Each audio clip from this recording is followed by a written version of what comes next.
Moberg Pharma is a commercially oriented pharmaceutical company. We're having our own OTC sales in the US, and we're selling through partners and distributors in more than 40 countries around the world.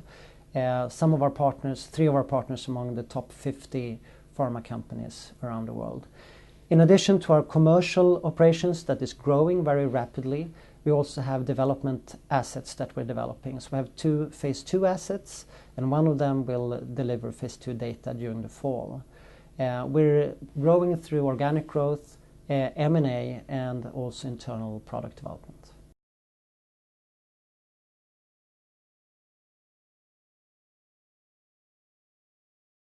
Well, we had a very strong Q1, especially in the US. So our US sales grew 115% if you look only on the product sales versus last year.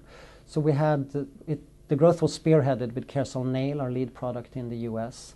So we have increasingly taken market share. We're now above 20% market share in the US, and it's the leading SKU in US drugstores and in Walmart.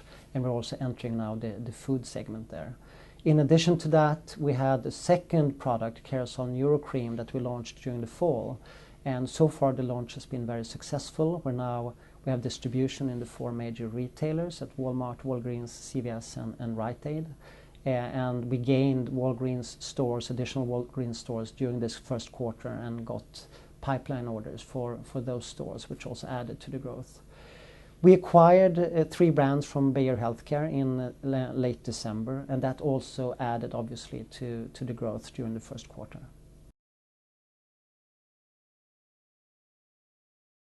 Yes, absolutely. First of all, you have to remember that you compare versus Q1 last year when we have a very strong inventory buildup.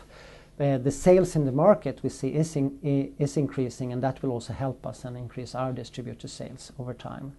Our partners in Europe are updating their marketing, and they're launching now new campaigns. We think they will pay effect. And also we got a new indication approved that gives a much stronger message in the marketing, and we think that will also have some effect during this year and full effect next year.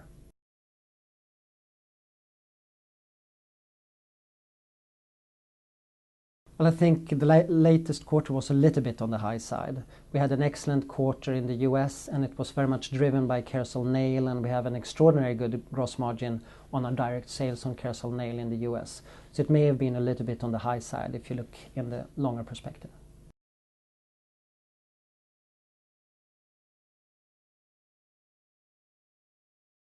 Well, we're progressing very much according to plan and to reach our objective in 2016. So in the plan there is a top line growth, and that drives a lot with the excellent gross margins that we have. And we're also adding scale and volume, and I think I've said that repeatedly before, that our US operations would benefit from being significantly larger from where we are today. We have a very scalable model. So even if we would add 2 or 3 brands and add 10, 15 or $20 million in net sales, we would just need a few extra people to manage that in an efficient way. So growth is driving this, and with growth we also see that the ratio of R&D to sales and marketing to sales will decrease over time. In addition to that, to our commercial operations, we also see that our development assets should be able to generate revenues in that time frame, and will also add to the financial objectives.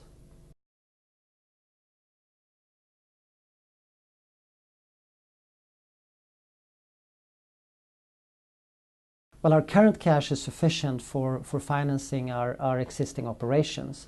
We have a seasonality effect where we deliver many orders in March and April, and it depends a little bit on what side of the quarter we get those orders. So right now at the end of Q1 we have very high accounts receivable where we will receive cash in April or May, and we also have 20 million SEK in cash, so we're sufficiently funded for our current operations. If we would like to do additional initiatives or acquisitions, we obviously need to add financing for those specific purposes.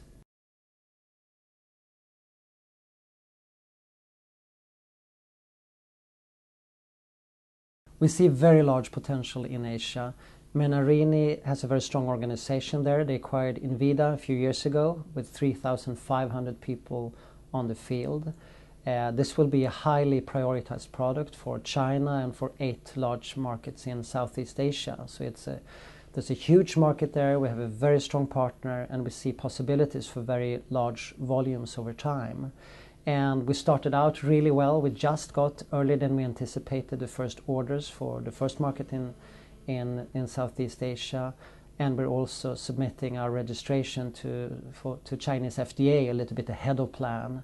So we're looking very positively on the possibilities in Asia.